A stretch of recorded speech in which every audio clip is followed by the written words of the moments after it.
also like to mention a few people that, patriots that have come to this event and friends of ours that won't be making it anymore. They've passed on. And I'd just like to read a few of their names off, a few at a time, as we go through the agenda today. And among those that we're missing here today is Bud Lorenz. Yes. John O'Mara. Yes. Great patriot there. Larry Kelly. Yes. Larry Everett. And Norman Card. They've gone on to sit with the Lord, and they'll be sorely missed. And, you know, life's very short. We got to appreciate each other while we're out there. And my reoccurring theme throughout the day is show love.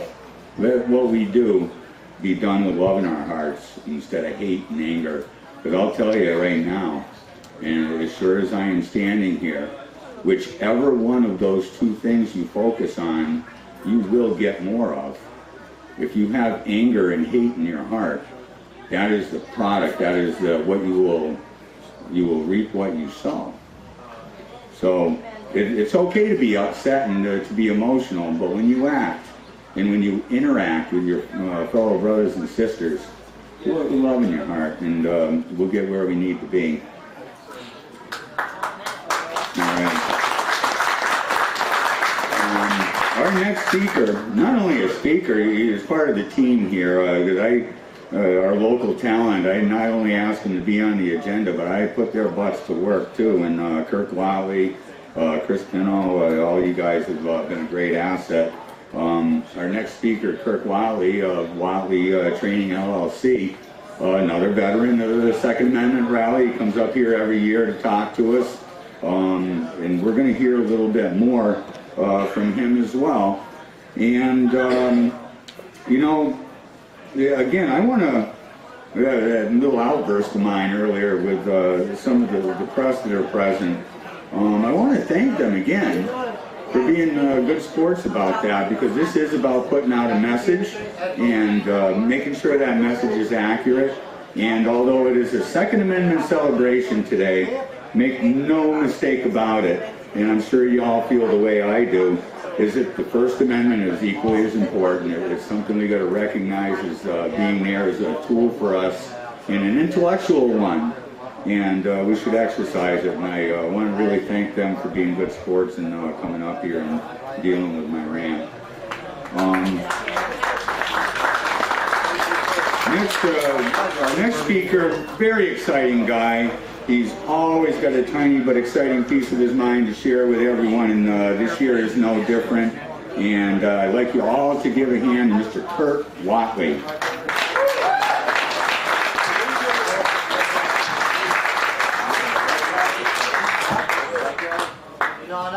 I'm not going to bend over this year. Can you hear me out back?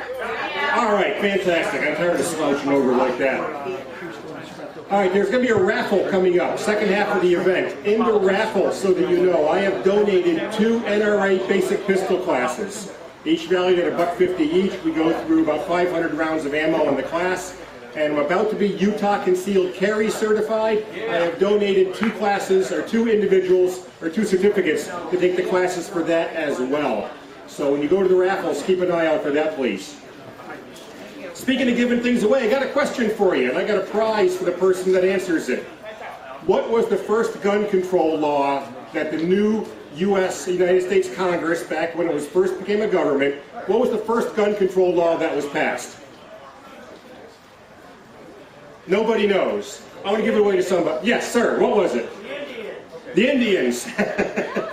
No, the first gun control law that was passed by our newly formed government is that every able-bodied man will have a gun and ammunition.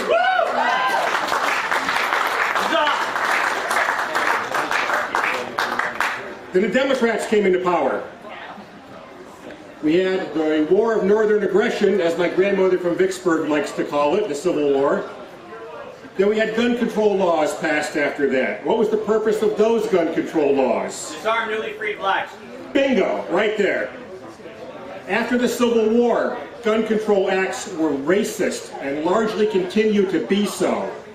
The first gun control acts passed after the Civil War was to keep recently freed blacks from getting guns. And if you look at it, you can find streaks of racism everywhere in the gun control laws that we have. Who's here from New Hampshire? God bless New Hampshire, you are now constitutional carry.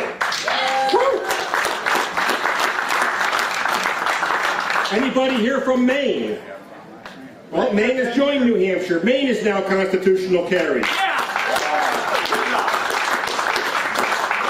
Vermont has always been constitutional carry for anybody, so hooray for Vermont as well. And here we are in Heine-whipped Massachusetts. We can't even buy an AR right now because our Attorney General has reinterpreted the '94 assault weapons ban. She's ruled that if you can build an AR platform gun out of multiple manufacturers' parts, that makes it a copycat.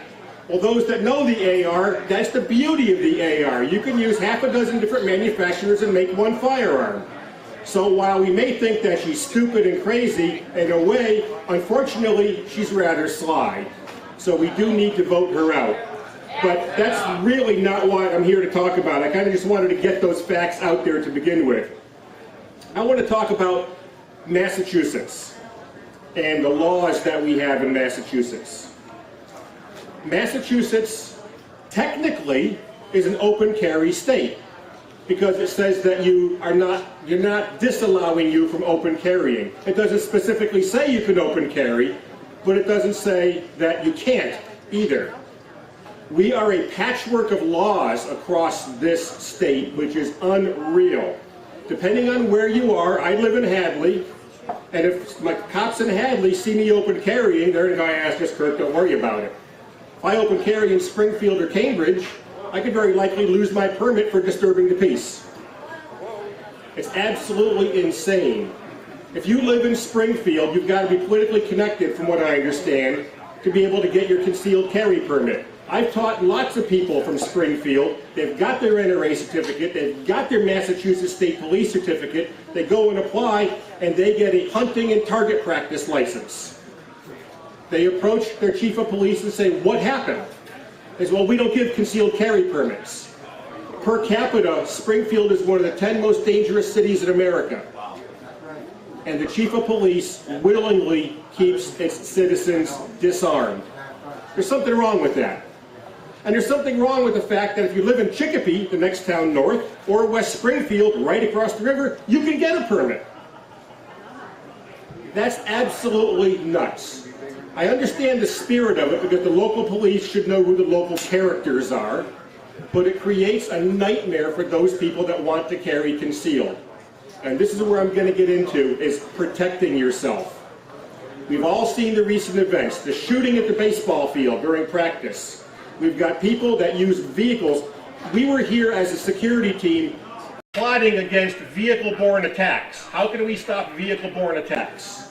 How can we stop somebody from getting in here that wants to do bad? You know, to have a rally for celebration, to have to do that really sucks. But that's the world we're in, and that's for the gathering here. My question to you is, what are you doing? What are you doing to protect yourself? Chris Pinto nailed it. Having a gun does not make you Superman. You've got to know how to use it. You've got to get muscle memory with it. At a minimum, you've got to go to the range every month and put a box of shells through it, 50 rounds, at a minimum, so that things become just second nature to you. Do it without even thinking about it, like we drive our cars. You just don't think about, where's the gas pedal, where's the brake? You've done it for so long, you just know it. We need to be that way. We need to protect ourselves. Carrying becomes a lifestyle for those that do it. When you get up in the morning, you think, what am I going to wear that I can conceal it with today? And that becomes a choice that all of us have to do when we take on the personal responsibility of protecting ourselves. Nationwide, the average response time for police to a 911 call is 10 minutes. If I stood up here for 10 minutes, you'd probably get bored and go get lunch, but that's a hell of a long time for stuff to go south and go bad. That really is. And we've got anybody here from the hill towns in the area? Okay, we got somebody from the hill towns. All right. So the hill towns, a lot of hill towns have part-time police force. You're only covered maybe half the week. Well, what happens if something happens during that half the week that the police isn't there? We are our first line of defense. Now, having said that, I'm not a lawyer, and I'm going to say that right up front. But I've talked to many lawyers about this. There are some things about Massachusetts law that we need to be aware of as citizens, law-abiding, concealed carry citizens. The first is the criminals have all the rights. Just know that going into it. If you are going to pull your firearm in self-defense, that is the exact same thing as shooting somebody in this state. If you're going to pull it, you damn well better use it. And if you're not going to use it, don't pull it. Excuse me. Another aspect of it is castle doctrine. Castle doctrine is an extraordinarily gray area in Massachusetts. I've talked to lawyers by the dozens about this. I've talked to cops about this. What is expected in Massachusetts is that if someone with ill intent breaks into your home, and this is when it goes to a jury, this is where the jury gets involved, and you have a viable means to escape your house, and you don't use it, and you choose to engage the criminal, you will more than likely be found guilty of some charge. In your own house. In your own house. That's what the lawyers and the cops are telling me. So we need to be aware of that. This state favors the criminal unbelievably. So if you have a means to it, the only time you can use deadly force in Massachusetts is if your life or the life of a loved one, and pets are not included in this, are under the threat of immediate physical harm, potentially death. And it's got to pass the reasonable person test. The reasonable person test being, would anyone else in your situation have come to the exact same conclusion? That's what the juries are charged with deciding. And juries in Massachusetts, and everybody I've talked to, really don't like personal protection firearms being used. I'm a big guy. I'm 6'5", 260 pounds. I've also been told that in order for me to use a firearm in self-defense, I either have to be shot first or getting beat so bad that I have a reasonable expectation that I'm going to die. And that anybody else getting their butt beat as hard as mine is would come to the same conclusion. Then, and only then, can I use my sidearm for self-defense. Again, being 6'5", if somebody who is 5'3" comes at me and they've got a Smith & Wesson 1911 45 Hydra-Shock, juries expect me, because of my size, to be able to disarm them. Go figure. All right? Yeah, it's sad is what it is. So when you go anywhere, be aware. I've got some handouts in the back there. I've only got about half a dozen left right now from Goal. It's got all the Massachusetts laws in it, except for the new one by Maura Healy, banning the AR-15s. You've got to know the law. Read up on it. You can buy the booklet on the Goal website. Practice, practice, practice. Thanks. You've got to get out there. You owe it to yourself. And if you ever go to a trial, it may come up that you go out there once a year and you shoot a box of ammo and you go back home. That may come back to get you. So definitely practice. I addressed this last year also, and they're doing it down there with the first time shoot. We know that we're right. The facts are on our side. The statistics are on our side. Everything is on our side. Criminals prefer unarmed victims. That is just a given. On my website, on my Facebook page, I'm posting every day a good guy with a gun stopping a bad guy with a gun. And it's great. We're the choir. We're all singing to ourselves. Yeah, that's great. I challenged everybody last year. I'm going to challenge you again this year. Bring a friend next year. Bring a friend who may be, not sure about it. Let them hear what people have to say. Bring a friend to the range. You got to do things like this. Don't hand them a 12 gauge with a turkey load. Hand them a 22. Let them shoot a little 22. In my class, I use shoot and see targets. Students get immediate feedback. They hear a bang, they see a change of color on the target. They like that. That's a lot of fun. Grab some shoot and see targets and bring friends out. We've got to grow our numbers. We've got to grow our numbers so that we can protect ourselves. So that we can be out there and be law-abiding gun owners, which we are, and we don't have to hide the fact that we are. I got a quick question. How many of you hide the fact from some of your friends that you're a gun owner? Okay, a couple of hands go up. Okay, anybody out there blatantly tell their friends they're a gun owner? Okay, some of them go up there. The rest of us are kind of in between.